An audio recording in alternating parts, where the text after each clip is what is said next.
This is the Volkswagen Group analysis. So the current situation that Volkswagen in is they are the second largest automobile manufacturer in the world. They offer a variety of brands that offer a diverse set of automobiles. Volkswagen Group produces commercial automobiles, sedans, coupes, high-performance supercars, and motorcycles. This brand diversity allows them to compete in the large-scale automobile manufacturing industry with companies such as Ford Motor Company, General Motors, and Toyota Motors. The firm possesses a related constrained corporate-level strategy in which it utilizes its manufacturing and distribution channels for various brands. This strategy is paired with a differentiation-based business-level strategy, allowing the firm to remain competitive.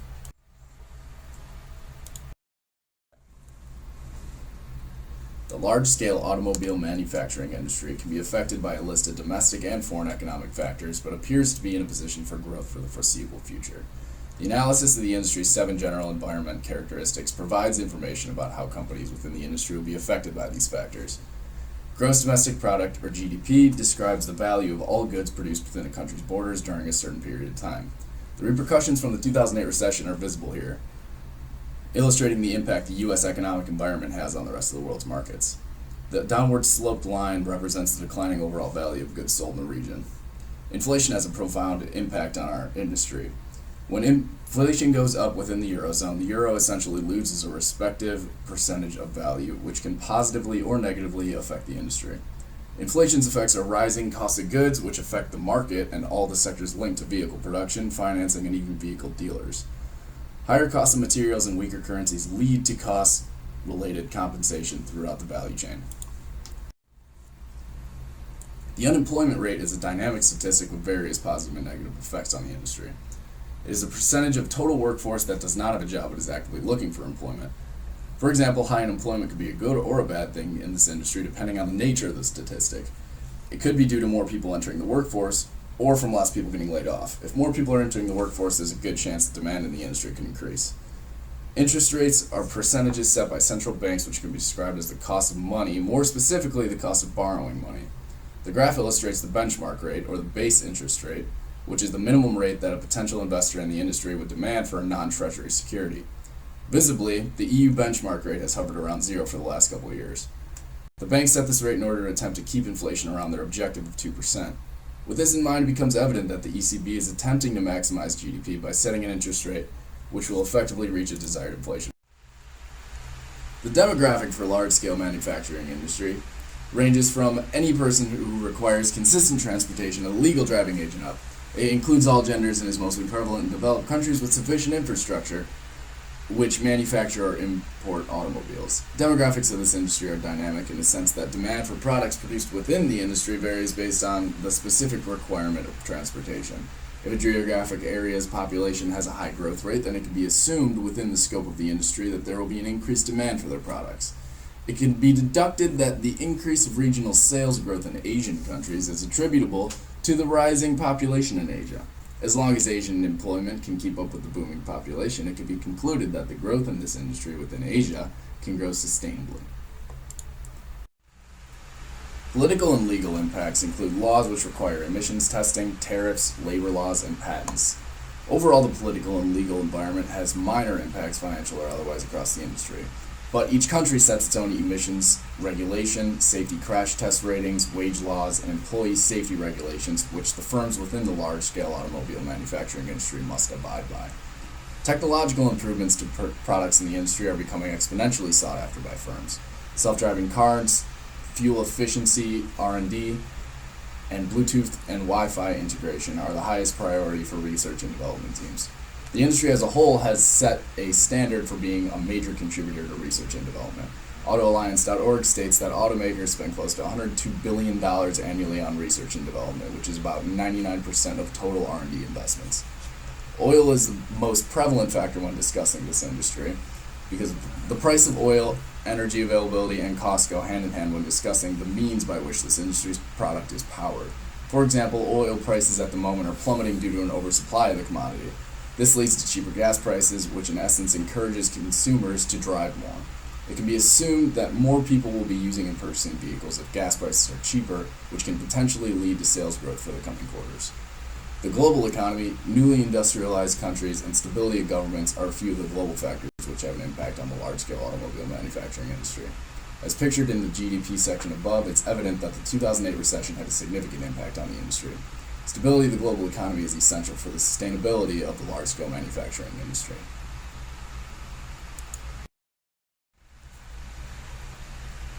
Now the Porter's five forces. The first force is the threat of new entrants.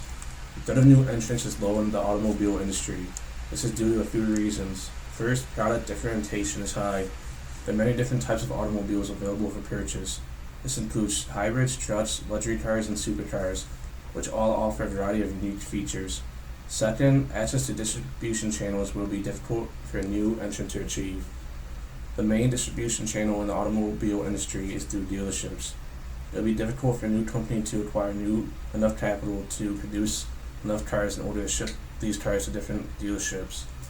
Third, there are laws regarding emission standards and safety regulations for automobiles, which are derived from strict government policy. These policies differ from nation to nation but strive to meet the standards of the EPA and the Euro 6, since these are the toughest standards. These policies can be pricey though. The Obama administration has recently passed a new fuel efficiency regulation which will cause an increase in the average cost of a car by $3,000 by the year 2025. This can potentially drive out car companies that do not have enough capital to meet the new requirements. Next, the second force of the Porter's five forces. The bargaining power of suppliers is medium in this industry. Some suppliers have a high power while others have a low power. It's important to remember that regardless of their power, all suppliers are dependent on their customers. Powerful suppliers include patented products and innovative technology that few suppliers have access to. Due to this innovation, the power of some suppliers has been rising over the past 2 years. However, nuts and bolts are totally commoditized, and this decreases the power of those suppliers. Another reason why the bargaining power of suppliers has been increasing is due to the fact that car companies are becoming less like a manufacturer and more like an assembler as more firms outsource. The third force is the bargaining power of buyers. The bargaining power of buyers is high since there are many more buyers than there are suppliers. The top 10 companies hold 68.9% of the market share, and these companies mainly compete on price, reliability, performance, and luxury.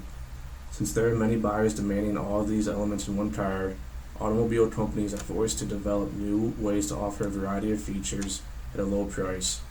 Furthermore, there are no switching costs for buyers, which therefore increases their power. Also, suppliers have been air draining forward for a while, but the threat of this becoming popular is low.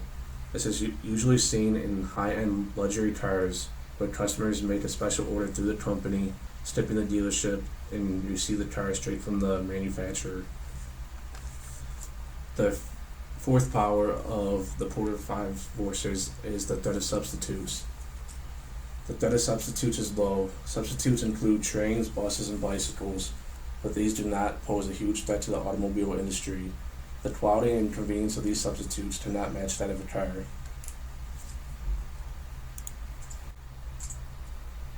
Now the last force, the rivalry among firms is high in the automobile industry. Firms fight for mere fractions of a percent of growth in market shares of developed countries. Americans spent around $570 billion on new automobiles in 2015. The large-scale automobile industry sees competition from all angles, including price competition, quality innovation, incremental and radical technological innovations, marketing competition, and research and development.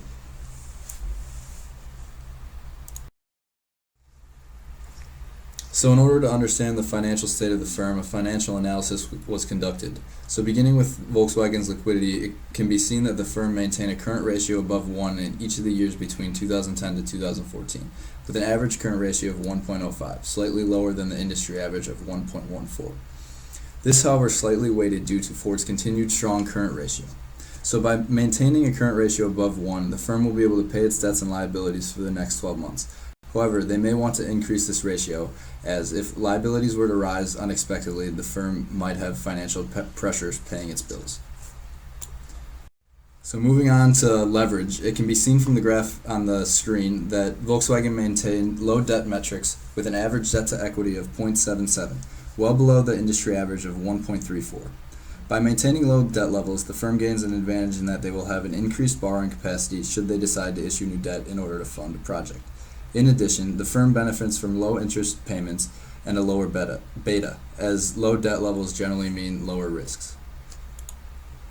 So one financial obstacle that the firm faces is a sharp decline in the stock price following the emissions scandal that we will discuss in depth later in this analysis. Over the past year, from March 2015 to March 2016, Volkswagen has seen a 54.1% decrease in its stock price.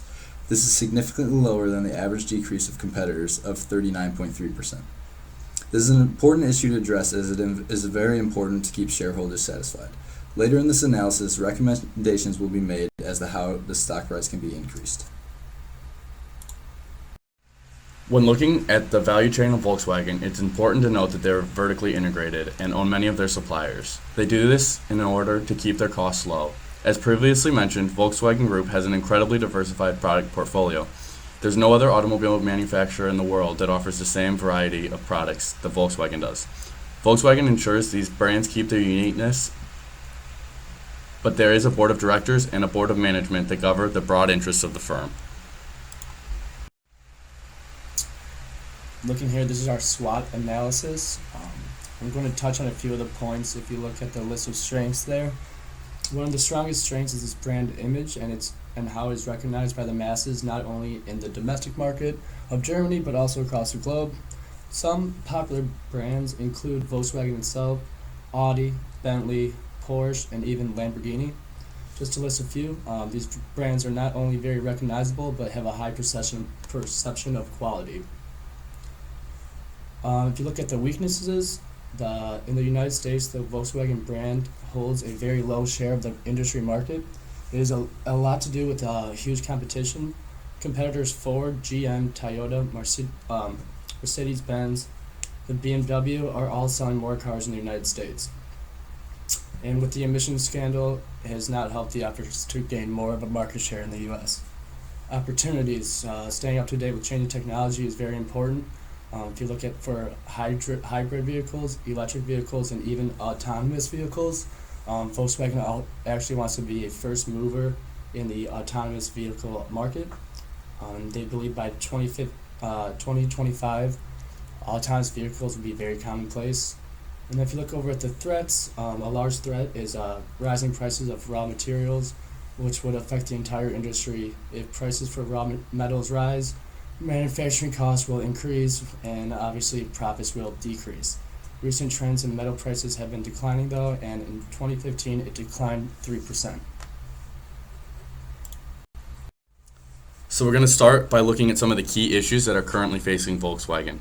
In the middle of September 2015, the EPA noted that certain diesel vehicles made by Volkswagen between 2009 and September 2015 were using a defeat device to get around U.S. emission laws. Computers monitor almost everything in modern-day cars, including the exhaust system and fuel systems. The area where Volkswagen inserted the defeat device was in the NOx or nitrogen oxide trap. NOx traps absorb and catch nitrogen oxide, which is a byproduct of burned diesel. This makes nitrous oxide a pollutant. For a NOx trap to work correctly, there has to be unburned fuel in the traps. Fuel that is required for the NOx trap makes diesel automobiles less efficient because fuel is going somewhere else besides making power for the vehicle. If a NOx trap isn't getting enough diesel to work properly, nitrogen oxide emissions can increase by over 40 times compared to a NOx trap that is working. Volkswagen engineers created a complex system that was able to make a very educated guess as to if the vehicles were being driven by the owners or if they were undergoing emissions testing. This complex system monitored speed, angle of the steering wheel, engine temperature, amount of time the engine was on, and the atmospheric pressure.